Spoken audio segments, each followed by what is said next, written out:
So I bet this is true for you just as much as it's true for me.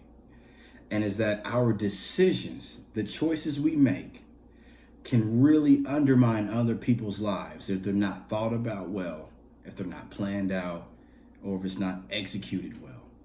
Right? The point I'm driving is that I bet this is for you, but I'm gonna argue for me, that I can be my own worst enemy. And I wonder if you can be too. What I mean by that is like, when we make decisions, I think we undermine our own mind, our own intentions, our own motives, and we just act. And I think that is terrible. I think that's dangerous. And when we do that, because I know I do, and you probably do too, when we do that, we ruin our influence on other people's lives for the positive, for the sake of the gospel, for good. And in return, we are telling stories that are not good, that will last beyond us. And so I know you want to make better decisions and less regrets. I know you want to make better choices and less failures, right? The point being, let's be more proactive, right, about making our decisions count in the long run and in the short term. Because not only is someone counting on you and counting on me, but at the same time, someone is listening to you or talking to you or experiencing you in such a way that it may change their thought process about you. And if you are a child of God, this is mandatory. We need to love people and love people well. And when we love, we do that by making good decisions, by helping people tell great stories, not just about ourselves, but about themselves, so that, hear this, so that when the stories are passed on, yes, you'll be a footnote. Yes, I'll be a footnote, but it'll be a memory for people to say, yeah, that person helped me. That person prayed for me. That person loved me when I didn't feel lovable.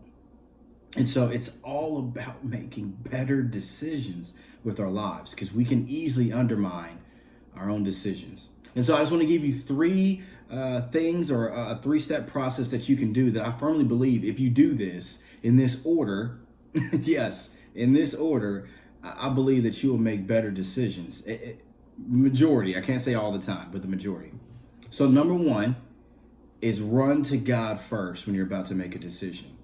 Keep an opening ear listening to the Holy Spirit as you pray about it, as you discern it, right? As you ask God more questions, as you sit on this for a minute. Some things take longer than others, and some things have to be made quickly, and I get that, understand that. But run to God in prayer before you make a decision, because more often than not, we don't run to God. Instead, we act.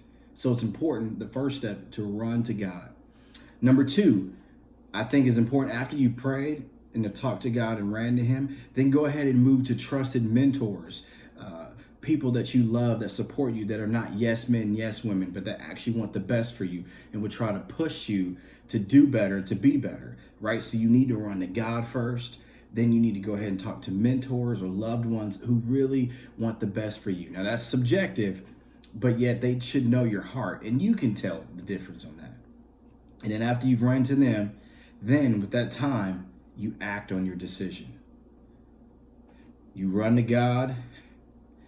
Then after you run to God, you talk to your mentors, the trusted people you love, people that know you, not yet. And you don't need yes men and yes women. You need people who are really there for you. And then after that, you can act on your decision. I feel like if you do that in that order, that is beautiful, and it really works out for you and for other people who are affected in the decisions you're making. Now, what we do, and I'm in this too, we tend to act on the decision. Don't even pray about it, but we act first. And then after that, we actually run to people that are yes men, yes women, that just tell us to affirm us that, yeah, this is great, you're doing good, and are not really caring about the outcome that you're going to have and the outcome that could affect them. And then we run to God last, and God's looking at us like, why didn't you start with me? It's crazy how we will act, go to people that really we wouldn't even go to, that are trusted, because we've already made a decision that we regret, and then we go to God, and God's like, why did you come to me first? When really we need to be going to God first, trusted mentors and people who love us and know us.